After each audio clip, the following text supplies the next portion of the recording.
Dans l'exercice numéro 2 du TD de chimie numéro 3, on s'intéressait à 7 molécules qui étaient extraites d'un végétal, en l'occurrence le tournesol. Et cette molécule, on lui faisait ensuite subir l'action du monoxyde de carbone et du dihydrogène, et d'ailleurs d'une amine, en présence de rhodium, ce qui provoquait la formation de cette molécule dans laquelle X pouvait être soit CHO, CH2OH, CH2NR2. Première question qu'on vous posait dans cet exercice, c'est à quelle famille du vivant appartient la molécule extraite du végétal? Bien, ce qu'on constate, c'est que dans cette molécule, on observe la présence donc de trois groupes ester. Le groupe ester, C double liaison O, simple liaison O, C double liaison O, simple liaison O, C double liaison O, simple liaison O. La seule molécule dans la famille du vivant qu'on a vue qui possède trois fois la présence d'un groupe ester, ce que j'ai appelé un triester, eh bien, c'est la sous-famille des triglycérides, qui elle-même appartient à la famille des lipides. Donc, deux choses que vous pouvez dire, c'est le nom de la famille et le nom de la sous-famille.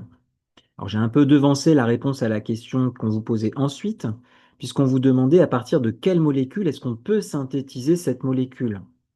Eh bien, en gros, ce qu'on vous demande, c'est de trouver les réactifs de cette réaction qui permettrait de fabriquer ce produit.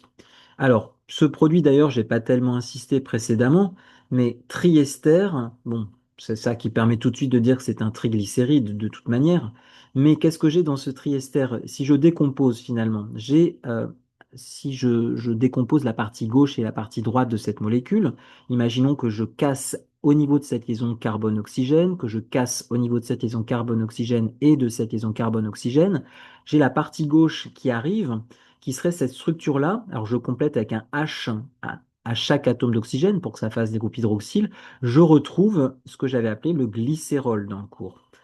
De l'autre côté, j'ai ensuite quoi? Sur la partie droite, j'ai cassé à cet endroit-là. J'ai une longue chaîne carbonée. Alors, elle paraît pas très longue comme ça parce qu'on a simplifié l'écriture en mettant des parenthèses. Déjà, c'est une représentation topologique. Ici, il faut imaginer que c'est un CH3, ici un CH2, ici un CH, ici un CH et ici un CH2.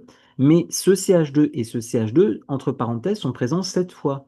Donc j'ai une chaîne avec un carbone ici, 7 carbones ici, un carbone ici, un carbone ici, 7 carbones ici et ici un autre carbone. Ce sont donc de très longues chaînes carbonées qui se sont fixées donc à ce OH, à ce OH et à ce OH via ce groupe d'atomes qui serait un groupe C double liaison OOH, groupe carboxyle, donc des acides gras qu'on a vus dans le cours. Donc le glycérol, s'il s'associe au niveau de ces groupes hydroxyles au groupe carboxyle des acides gras qui sont ceux-là, eh bien, ça vous donnera cette molécule qui était celle souhaitée.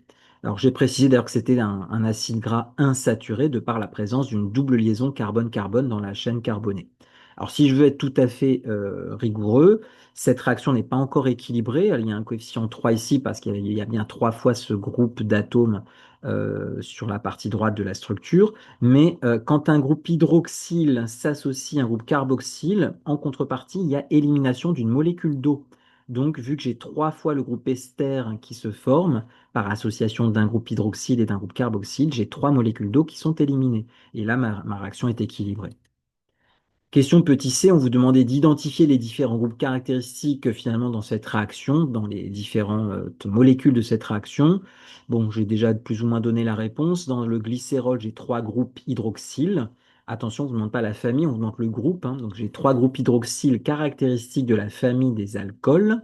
Dans les acides gras insaturés, j'ai un groupe carboxyle caractéristique de la famille des acides carboxyliques. Et dans le triglycéride, bah, c'est comme ça d'ailleurs que je l'ai reconnu, j'ai trois fois le groupe ester caractéristique de la famille des esters. Et enfin, dernière question, vous demandez à quelle famille appartiennent les substituants X qui peuvent intervenir dans la dernière molécule qui peut être synthétisée dans cet exercice. Alors, je rappelle que X peut être CHO, CH2OH et CH2NR2. Alors, petit piège en fait pour la première, CHO, attention, bien que vous voyez HO, il ne faut pas penser à OH, ce n'est pas un alcool. Quand vous voyez CHO, il faut penser à C, double liaison O Et sur le C, il y a un H lié simplement. Donc c'est un CH double liaison O. Donc c'est un groupe carbonyle C double liaison O qui est placé en bout de chaîne. D'accord? Donc attention, petit piège. Là, en revanche, pas de piège quand vous avez CH2OH. Vous avez le OH, groupe hydroxyle caractéristique de la famille des alcools. Et CH2NR2, là, on a un atome d'azote sans qu'il y ait de C double liaison O à côté. Donc c'est un groupe amino caractéristique de la famille des amines. Je ne sais pas si je l'ai dit, mais le groupe carbonyle ici, vu que c'est CH double liaison O, c'est forcément en bout de chaîne, donc c'est caractéristique de la famille des aldéhydes.